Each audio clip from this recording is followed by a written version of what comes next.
I know, I still remember back in the day. When I say back in the day, I still remember 6 months ago. Back in the day, 6 months ago is back in the day. Oh my God. But calm down, Fahed. We're moving in AI years. AI years are different to like non-AI years, yeah? And I've watched it in front of me write out the entire script, 100% of the content. And I just sit there and I go, my God, what did I just watch? But the thread that it brings about the job cuts, because the people who would otherwise you would need for image editing are no longer needed. Welcome to another episode of Digital Dialogues. This is the podcast for business owners and entrepreneurs where we are demystifying the world of digital marketing. My name is Reim. I'm your video content expert, and I am excited to be joined by my co-host, Namita. She is your digital marketing expert. And today we have a very special episode. It's very special, isn't it, Namita? It's all about AI. AI. Now, we have a special guest with us today. It is the ultimate Fahed Bizzari. He is otherwise known as the Chaos Wrangler. I'm going to be asking him about that in just a moment. But Fahed Bizzari is actually someone who I've known a really long time. I think it's been over 12 years. And originally I met him because I was obsessed with the world of systemization and the e-myth, and that was a concept that he was very passionate about. And more recently, being the trendsetter that he is, an early adopter, he has jumped into the world of AI feet first, and we're going to be discussing that a little bit more today. So, Fahed, welcome. Thank you very much for having me. The Chaos Wrangler. That's me. Tell us more. Chaos Wrangler is a nickname that I have coined over time around the field of knowledge engineering. So knowledge engineering is all about taking a complicated topic and then breaking it down, structuring it in such a way that it is no longer complicated. And so if you think about systemization, it starts off, you have an entire business with no systems, it's chaos. Now you turn it into a bunch of systems. Now you've gone away from chaos, we've wrangled the chaos, and now it's actually a world of order that somebody else can be brought into. And the same thing applies in like every aspect of life. So everything that I've ever learned, I've always learned it through that approach of this whole thing is crazy. Let me make sense of it. And in the process of making sense of it, I've mastered it. I love that. So this whole thing is crazy. And the process of making sense of it, Fahed has mastered it. Because we were having a chat earlier about the world of AI and how involved are you in the world of AI right now? So we as a digital agency use AI for some strategy, some copy work. Mostly we have copywriters who do all the copy for ads and emails and every other marketing activity that we do. But sometimes when the copywriter is not handy and I can build a quick ad, I'll go to Chat GPT and put in some text, first educate it. So I'll actually talk to it like a person and give it all the information, whatever it needs to be given. And then asking to give me blog titles or ad headlines or ad copy, and then ask him to kind of reiterate it and stuff. So yeah, sometimes we use it. Now, so I'm really glad that Namita's brought up Chat GPT because I know that's an area you're especially focused on. But before we jump into that, because I think for most of us, we only really came across Chat GPT earlier this year, I would say around maybe beginning of 2023. But in the AI world, like how long have you been in the AI world and how have you seen it evolve to get to where we are now? I started using GPT, which is the technology that sits underneath Chat GPT since the beginning of 22. So all of us actually have been involved in AI without even realizing it, because AI has been increasingly involved in all of our Google Maps and, all sorts of things. And I mean, just to give you a story, I was in Dubai airport sometime last year and I got to the boarding gate and the guy just let me walk through without looking at my passport. And I was like, you do realize you've let me walk through without my passport? He said, I don't need to look at your passport. I said, what? And then he just pointed up like that. I said, well, what is up there? Is that God or like what? And he said, no, we have eye in the sky. It will flag if it recognizes that somebody is going through that shouldn't be going through, then we will ask you for your passport. And that uses a type of AI called computer vision. So when you've gone in and you've done that eye scanning, it's not just the eye scanning they're doing, they're also doing your facial recognition scanning, right? And they use computer vision to see who's where at any time. So AI has been in all of our lives for a very long time, but GPT is something I started at the beginning of 2022 for one of my businesses. And also as a copywriter, coming back to that topic, because I like to write, I genuinely like to write. I've been trained to write. And I was using it to write. Then Chat GPT kicked off in November 2022. And I was on it from December the 1st, basically. So ever since then, you said feet first, but actually it's kind of been like head first. I think that's really interesting because I find that, most of us, the only beginning of 2023, but you've actually gone all the way back to 2022. So how has it evolved in that time? So from when you started using it to what we see today, has it been a big shift? Oh yeah, massive shift, because up until Chat GPT was released, you could only access the technology through code. You'd have to code something to be able to access the technology. And so you had to either use it directly with code or through a third party that had developed something. Now, the problem is when you use a third party, you're limited by how they have implemented it, right? And you're still doing magical stuff, but you're constrained by their developments. Come November 22, and OpenAI releases Chat GPT. And although we'll talk about it another time if we have a chance, the biggest blessing became its biggest curse, but the biggest blessing was how user-friendly it is. OpenAI, when they released ChatGPT, they did not expect this to happen. They actually released it just for testing purposes. They wanted to get more testing data. They wanted to see how people work with it. They wanted to test their concept of having a chatbot. What they didn't realize was that it would take the world by storm. And suddenly, that's why suddenly you had Microsoft throwing in $10 billion, like, okay, let's make this thing into something. And then you had the world of developers that everybody is now getting serious about GPT technology. So GPT has actually been around since 2019. Version 1 is 2019. So I think the fact that you've mentioned that it's become user-friendly, like for sure, everyone I know has experimented on ChatGPT in some way. You mentioned your copywriting, but I know we were discussing earlier, like to what extent, how far have you been using it and what are the limitations that you've come across? So the only time we use it when we urgently need to churn up a new copy to test or something. But otherwise, I would still like my copywriters to do most of the copy work because there's some emotional element to writing copy. So when we run ads for digital, say for Instagram, I'll use an example. I'll go back to the AC cleaning example. So if one of our clients is an AC cleaning company, now there are different kind of hooks for this particular service. I have parents who have children who have problems with itchy eyes or cough or sleepless nights. Then I have human beings who have the similar problem, but then it's two different avatars I'm talking to.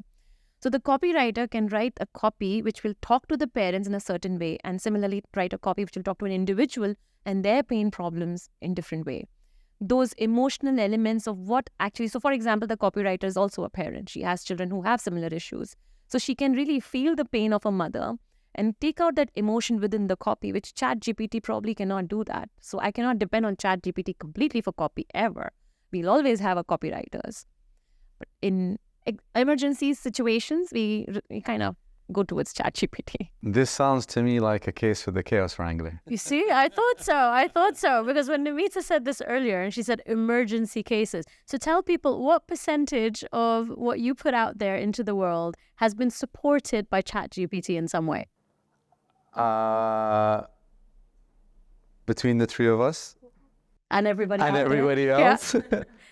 All of it. All of it? All of it. And there are some pieces... And I've watched it in front of me write out the entire script, 100% of the content.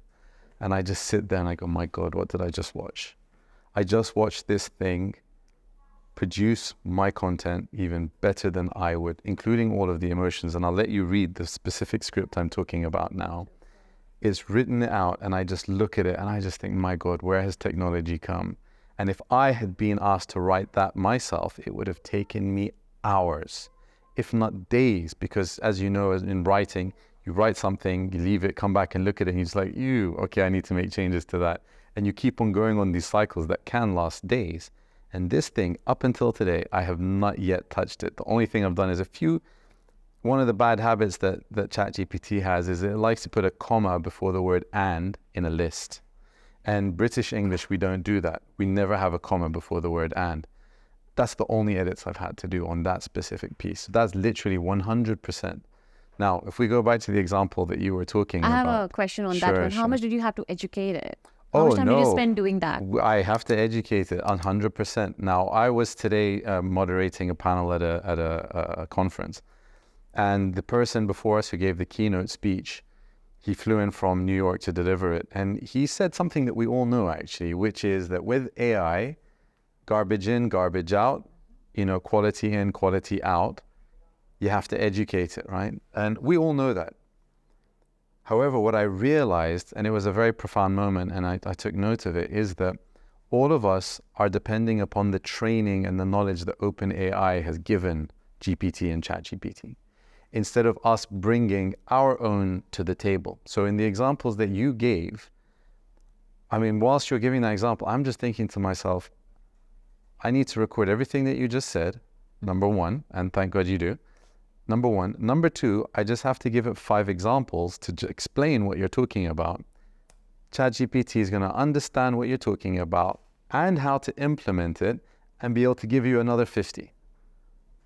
Right? So you with the emotions that I'm looking with for. the emotions, as long as you can give examples and you can explain to it what it's about, right? So you could say to it something like, people make their decisions based on emotions and then they justify it with their intelligence.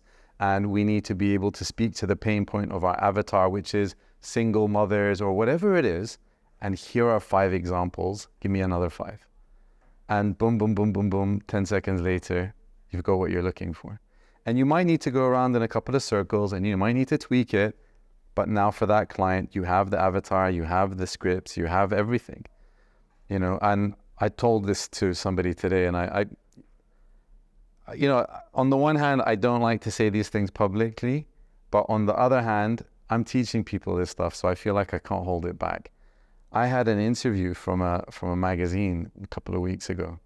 Now, ChatGPT knows me very well. I've trained it very well. I've trained it for me as a business owner with that hat on.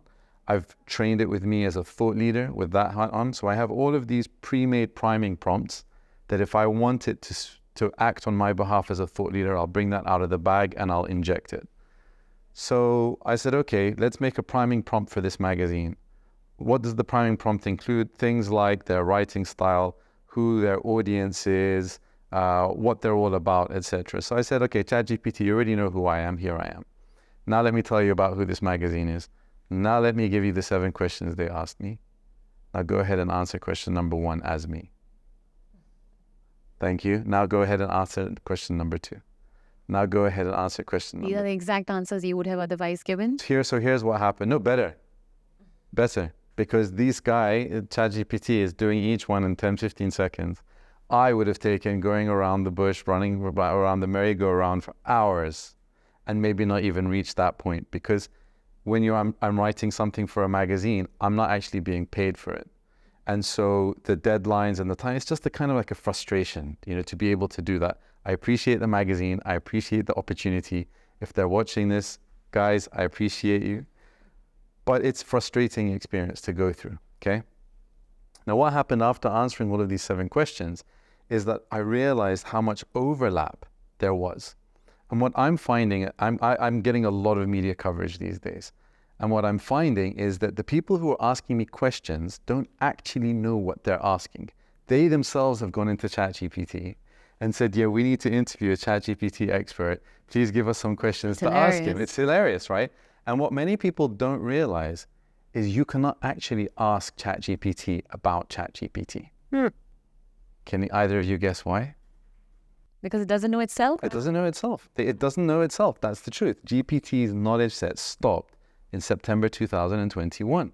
So it has access to 0 information from the internet and wherever else its data sources are about what ChatGPT is. It knows about GPT, not necessarily GPT-4, but it knows about GPT. The only information it knows about ChatGPT is what the programmers programmed into ChatGPT specifically, okay? So even ChatGPT doesn't know the type of advanced stuff that I'm talking about. And it's like, no, you can't do that. I'm like, I'm doing it right now. After answering those 7 questions, I saw massive amounts of overlap. So I went back into ChatGPT and I said, listen, it's clear that these 7 questions have massive amounts of overlap. Please, can you ask a fresh set of 7 questions that does not allow for overlap and answer those ones? And then we took those ones back to the magazine and said, listen, there's lots of overlap. So here's a fresh set of 7 questions closely aligned to what you were looking for with my answers. And the answer is yes, I used those ones. So I just want to go back a step because you kind of glossed over priming and prompting. Like you literally just threw it in there. Yeah. But actually, I think for the average person out there, just in a brief sentence, what do we actually mean by priming and why is that important? Okay, so when people are using Chat GPT, they typically think of it in the classical sense of a bot, right? So you go to a website, it's a bot. You interact with Siri, it's a bot, and so on. And so it's a very kind of definite outcome that you're looking for. It's like, hey, Siri, press play, and it knows what press play is, and it presses play. So people look at ChatGPT like it's this super genius thing, and all you have to do is ask it, and because it's super genius, it'll know the answer and it will do it. But actually, that's not the case at all. ChatGPT is just really good at sounding and acting and behaving like a genius, even though it's not. And what we found is just acting like a genius is sufficient enough to produce genius content, right? And not just genius content, we're talking about genius answers, genius solutions, genius strategies, genius plans. Content, actually, in my opinion, content is like the tip of the iceberg. The real iceberg is actually, if you think of the traditional sense, content comes after you've done lots of thinking. So forget about ChatGPT, forget about GPT, forget about AI. When you see a person has written a book as an example, and it's their writing, and you think, oh wow, that's amazing. Actually, that's just the tip of the iceberg. The iceberg is what went up in here in order to get to the writing. So it's very much the same that with ChatGPT, we're all scratching the surface in looking at it as a content generator. The real magic is in the cognitive abilities to think very much like a human being and produce the same types of conclusions that a human being would reach. So it's interesting that you talk about the thinking that goes into it because I didn't know very much about ChatGPT. Obviously, you hear everyone out there going, oh, ChatGPT, ChatGPT. And I thought I need to learn more. So I actually signed up to Fahed's ChatGPT Accelerator program. And after spending a weekend and just understanding a few of the use cases and how it can be utilized to help with the thinking part of things, I was quite surprised. I was actually quite surprised at how people were using it in different ways. So can you maybe share some examples of how, you can utilize it to really think like someone to help you come up with the right responses? I know you mentioned something about, I think it was maybe a customer that you were reaching out to over email. Oh yeah, wow, fantastic! That was a really good story. So I received a message on LinkedIn from a senior vice president of MasterCard asking about the training. So I went ahead and just wrote this massive response, right? Massive response with all the details. I myself, I'm a thorough person. I like to be thorough and so on. But in actual fact, when you're interacting with other people, it's not about me, it's about them, right? So after I wrote this entire thing, I thought, hold on a second, let me just get AI to have a look at this and just make sure. And there are two tools that compete with each other. One of them is called Crystal Knows, and the other one is called Humantic or Humantix. I can't remember which one it is. And what it does is it will look at the LinkedIn profile of the person, identify their personality, and then tell you how you should write with them in mind, how to empathize with them. And this is one of the things which I teach, which is AI-enabled empathy. And it basically said with this person, keep things ultra short, ultra confident, and skip all the niceties and whatever and just get straight to it. So I took this massive email, butchered it down to just 2 sentences, and 30 minutes later, she's paid to take an executive training program. I didn't need to give her any more than that. And so that's an example. And I've done that for many things, not necessarily with that software, where I've gone okay, I'm now going to, in fact, I did this. So I've just launched an affiliate program for my mentorship. Now, what I did was we approached it in 2 different ways. The first way, a member of my team went off and said, look, we're putting together an affiliate program. Let's work with Chat GPT. We did the traditional AI-enabled planning route. We did all of that. And then I thought to myself, hold on a second, let me take a different approach. So I came into Chat GPT, and many people don't know about this as a hack, is that sometimes you have to role play with Chat GPT in order to get the best results from it. So I came to it and I said, hey, listen, I'd like to get more into, I'd like to become an affiliate. And so I'm looking around in the internet trying to find the best affiliate programs out there. Please give me a set of criteria to help me evaluate affiliate programs and help me to identify the values of the best affiliate programs. And then I just designed my affiliate program around that. You get it? Yes. So what we're doing is we're saying, look, instead of us dictating how we want it to be and then other people have to succumb and submit to us, let's just find out what's going to resonate with the world of affiliates and let's just build that.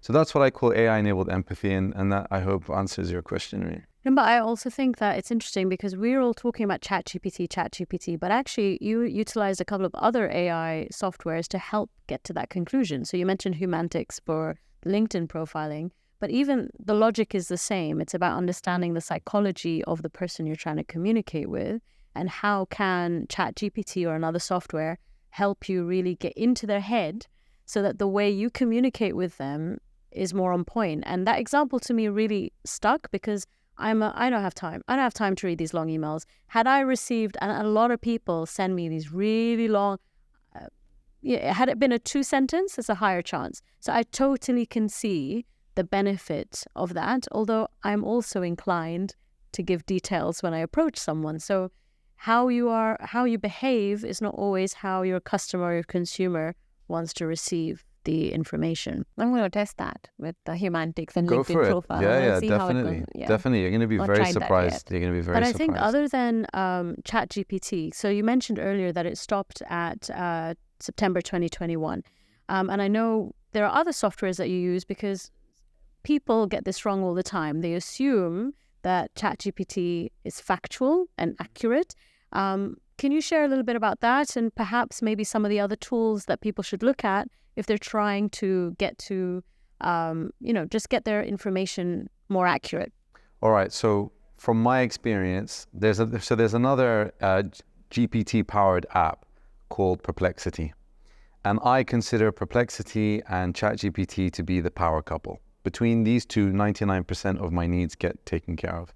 99%. 99%. That's a lot. It is fantastic, So ChatGPT, the way I look at ChatGPT, and even Sam Altman said the same thing, is that you have to look at ChatGPT as more of a kind of concept engine. So it's very good at concepts. It's very good at mixing and merging concepts, explaining concepts, figuring things out based on those concepts and so on. So I could say, for example, okay, I want to go and make a business plan for a marketing agency. So it has knowledge about the concept of marketing agency. It has knowledge about the concept of businesses and business plans and entrepreneurship and the causes of business failures. And it has knowledge of all of these concepts that can now bring them all together to do the work that you need to get done. If you start pushing it for facts and you start pushing it for it, the way I describe it is anything with a capital letter, right? Because that capital letter, when I see ChatGPT, give me any word with a capital letter, my what's this antenna thing? Antenna? Yeah, warning? Not warning. There's my, it's like your spidey senses, right? It goes up and I'm going to treat it with suspicion. And numbers. Numbers and capital letters get elevate your level of suspicion with whatever ChatGPT is saying, because that is not its speciality. And the problem with ChatGPT is that it's being trained to be very cooperative. It's being trained to be very subservient. It's being trained to be a yes man. It will always say yes. It could give you something and then you could say to it, you're wrong. And it will say, oh, I'm so sorry. I didn't mean to make that mistake. Let me try again. And then you'll say, okay, you got it right. And it will say, thank you. And then you'll say, you got it wrong. And it again will say, oh, I'm so sorry. Like it will keep on backtracking on it. It doesn't have the confidence in itself because it's being trained to be so submissive, subservient, and so on. So when it comes to facts, when it comes to like hard data, when it comes to the real world, rather than concepts and theories and so on, that's for now when you have to shift over to Perplexity. And Perplexity connects to the internet in real time. And Perplexity does what you would have done back in the day working with Google. I have not used Google for the last 6 months. Wow. I don't use Google anymore. I do not use Google anymore. I'm sorry, guys. I was loyal. I loved them. They were amazing. We built products with them, but it just doesn't make sense anymore, right? So what this app, what it does is, first of all, you speak to it in natural language, which is one of the magic of GPT, is that it understands natural language.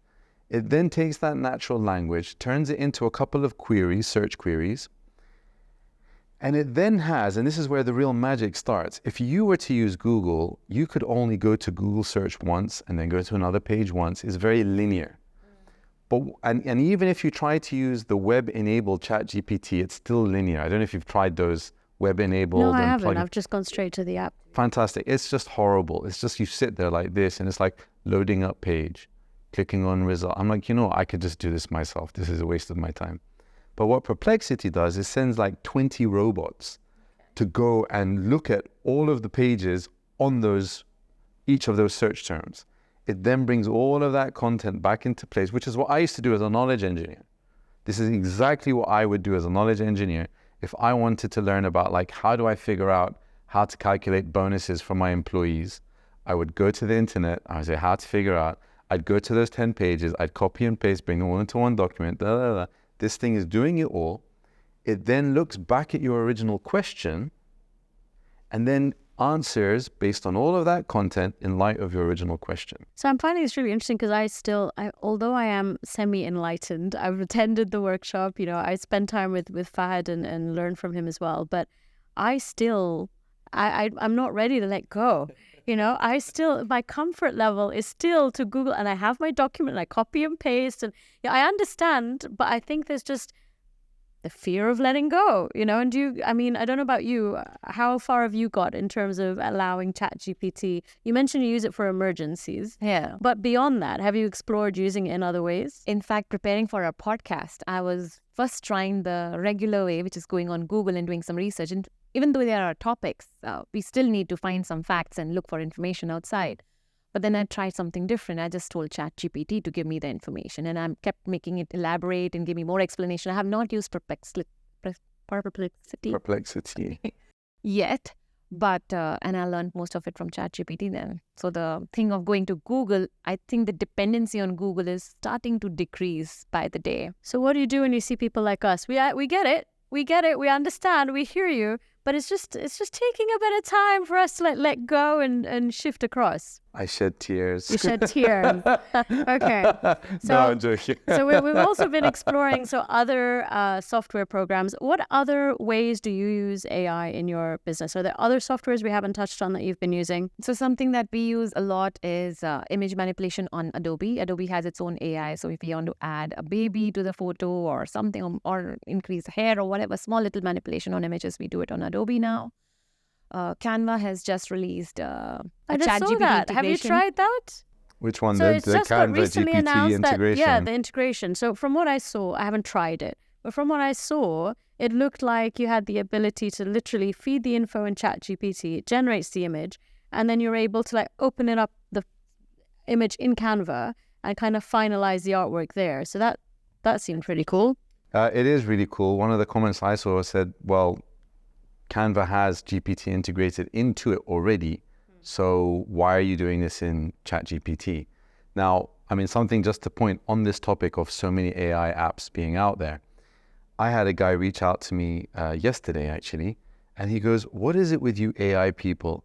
Why do you keep on going on about Chat GPT when there are so many other language models out there? I said, because it's the best. He said, okay, but what about Claude? I said, Claude is another competitor. I said, Claude has its use cases because it can handle an entire book. So there are times where it makes sense, but for 99% it's Chat GPT.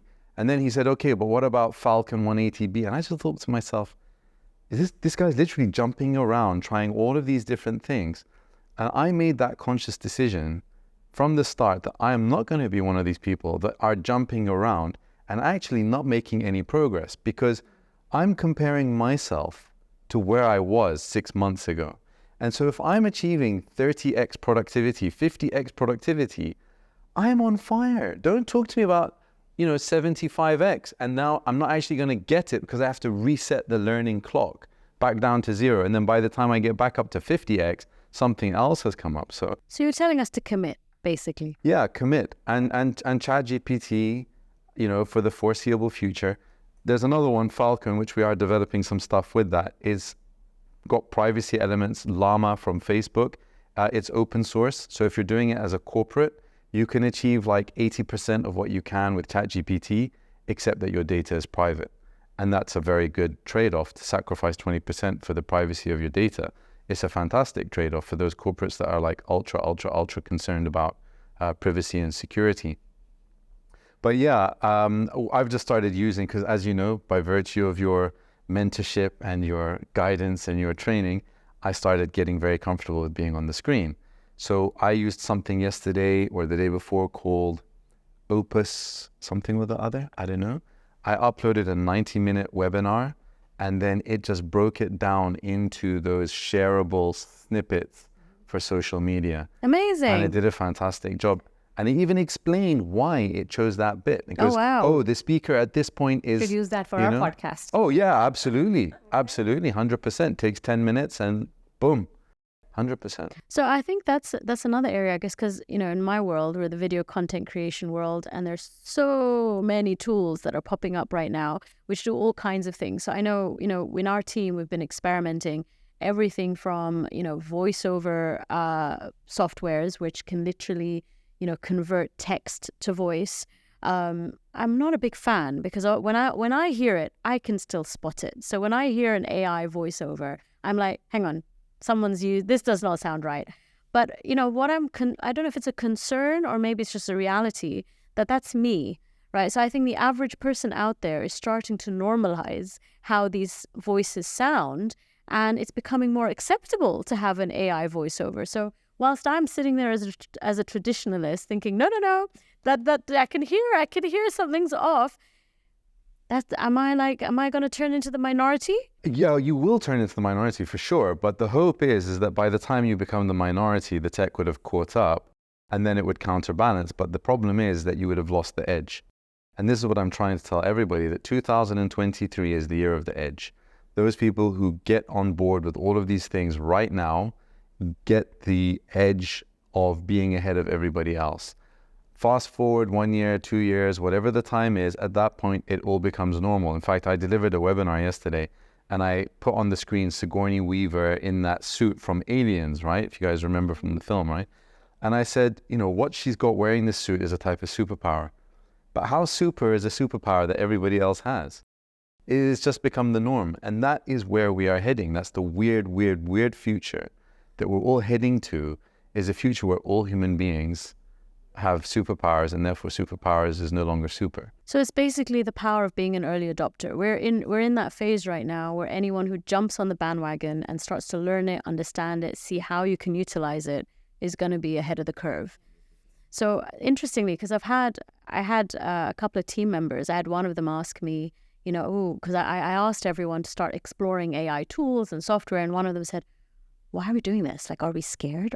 She actually asked me, she said, are you scared? I'm like, I'm not scared. I just want to make sure we can still compete. Like, I don't want to be in a world where it's taking us, 2 days to film and edit a video, and the company down the road is now doing it in like half an hour, because I think that's the challenge, is like we're going to slowly move into a market where organizations are understanding how to utilize AI and really get more efficient.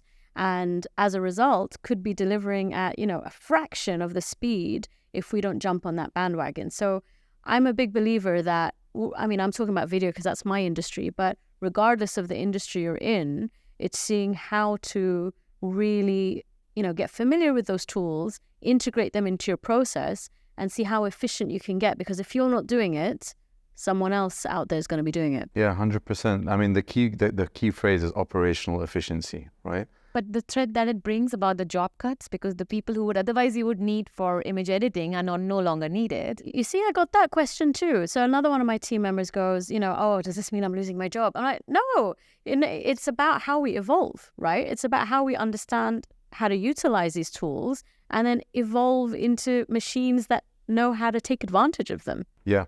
And there's a few points around this. Is number one, we can't give answers for the whole world, right? We can't give answers for all those multinational companies that are driven by profit for their investors and shareholders and so on. And at some point, I wondered to myself whether I should only deal with private companies, because private owners tend to have more heart than publicly owned companies. So the senior teams at companies need to realize that the more efficient we all get with AI, the more intense our work sessions are. And you've seen when we have our mastermind sessions, at 4 p.m. I close my laptop, I'm like, that's it, I can't do anymore, I'm done for the day.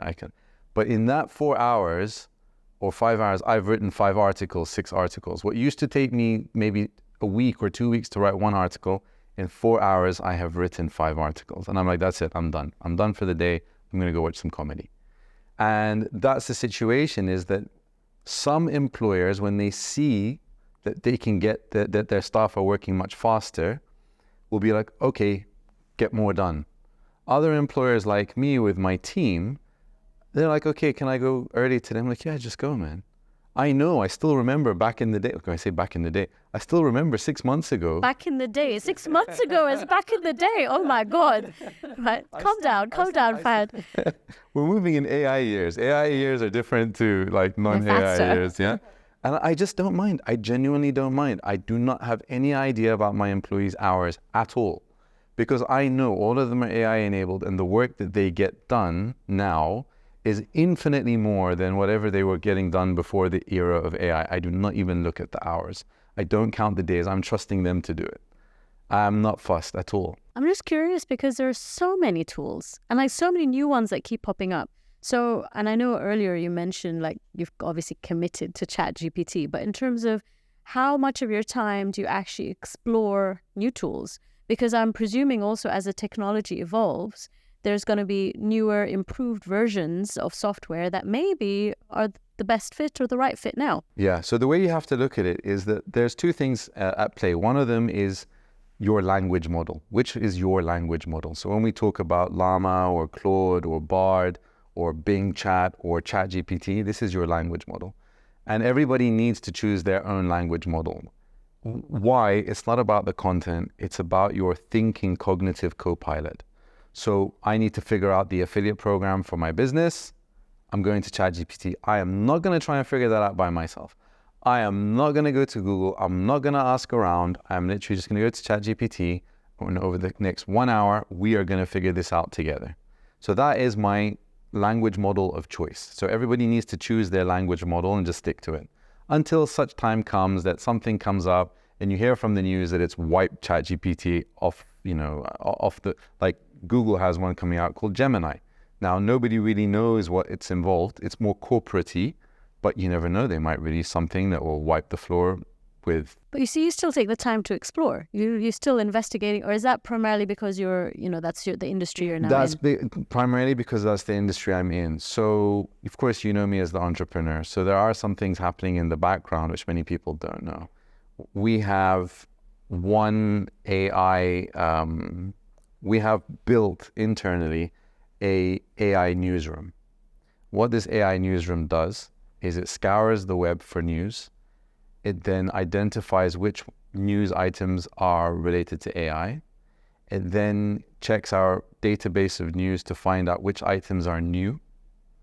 And then it sends us a daily summary of the latest AI. Oh, and it also summarizes all of the news items into just bullet points.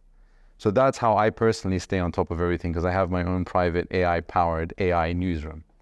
We also have the same thing for new tools. So there's a bunch of websites out there that are keeping track of the latest tools. We just keep track of them.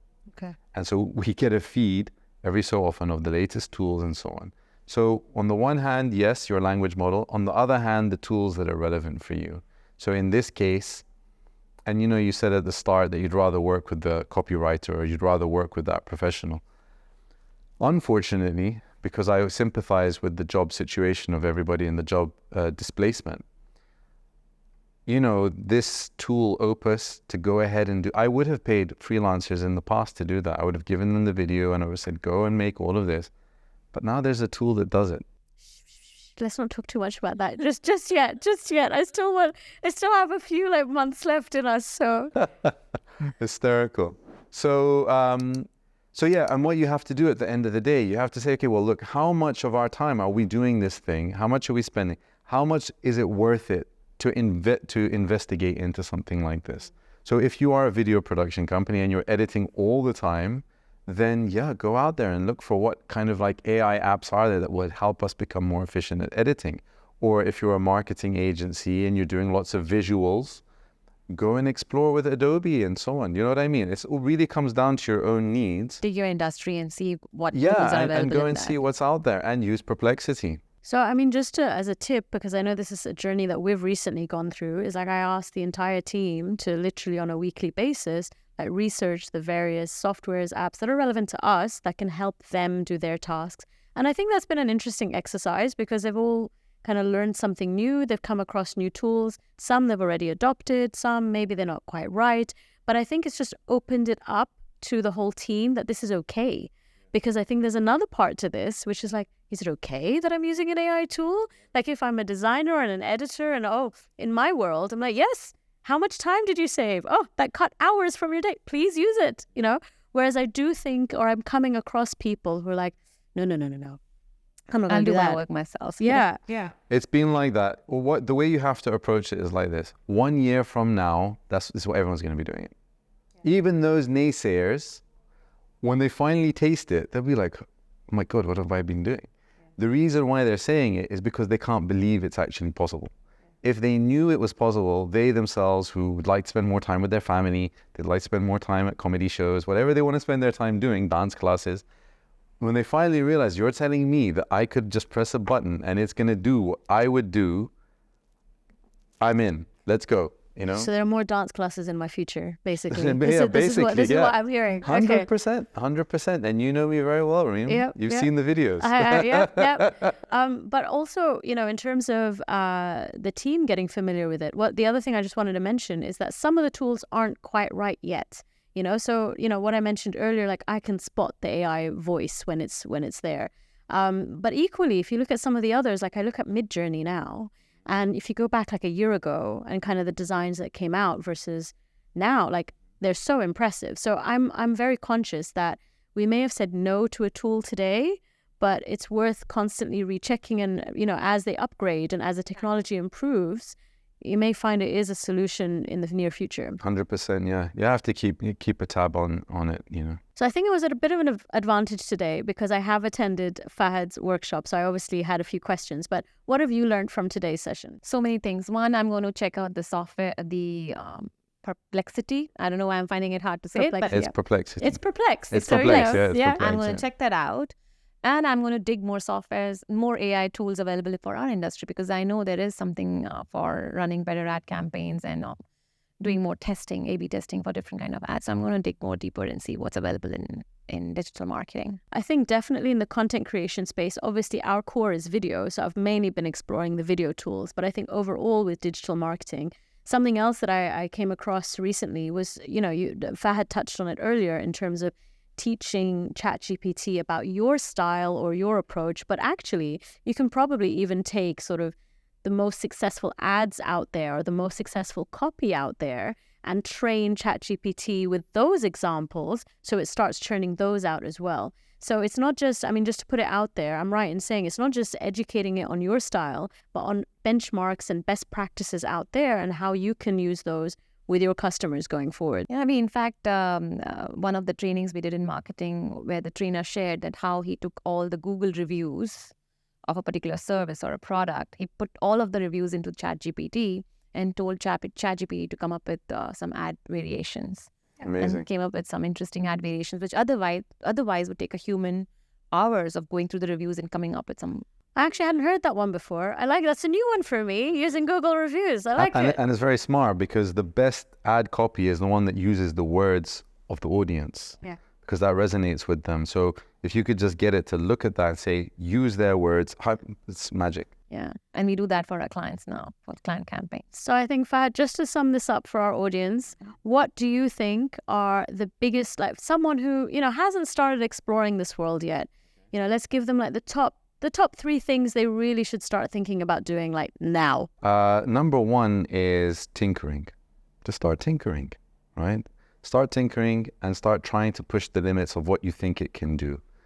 Number two, you need to, listen to experts. Because when you start tinkering, if you remember at the beginning of the episode, I said to you, its biggest blessing is also its biggest curse. So the biggest blessing is how user-friendly it is. But that's also its curse, because if you can go straight into it and start using it and you don't have a teacher and you're not listening to any experts, you will define what it is based on your experiences. So at the same time, listen to experts, watch what they're doing and so on to open your mind to the possibilities. And then the third thing is to contact Fahed Bizzari.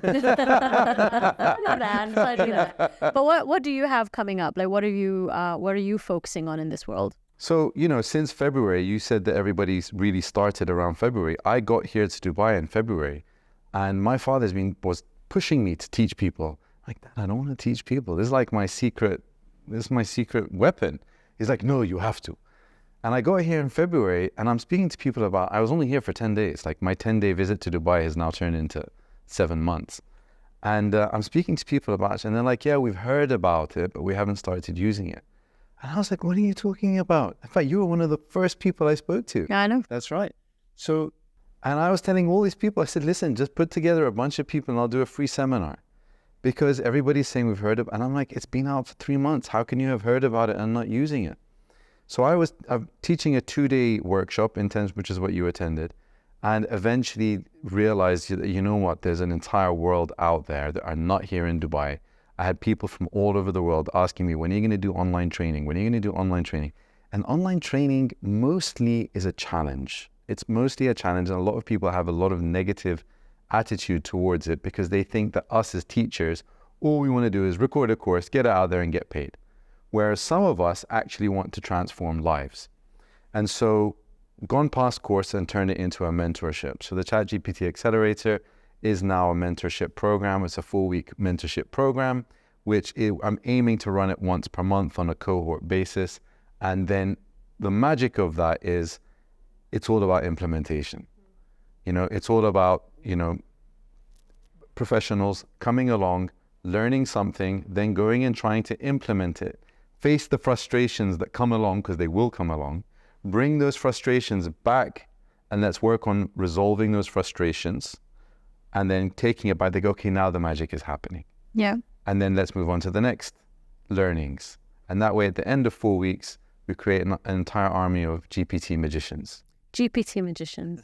That feels like a good place to end. So for everyone out there who wants to be a GPT magician, your opportunity to do that is by reaching out to Fahed Bizzari. I personally have attended his workshop. I can vouch for it. And I do think the mentorship approach is a great way forward because like with anything, like you're using it for like emergencies, 10%, he's using it for 99%. So there's clearly a big gap in how we use it, and being able to come back and have that mentorship, ongoing support and, really overcome any challenges. I think there's a lot of value to that. So thank you so much for joining us today, Fahed. Thank you very much for having me. Thank you. It's a pleasure. Excited to have you. Learned a lot today? Learned a lot today. And if you guys have come across any particular AI tools that you would like to share with all of us, please do so in the comments below. And don't forget, we hope you've enjoyed this episode. We would love for you to subscribe, and we will see you very soon. Until the next Digital Dialogue.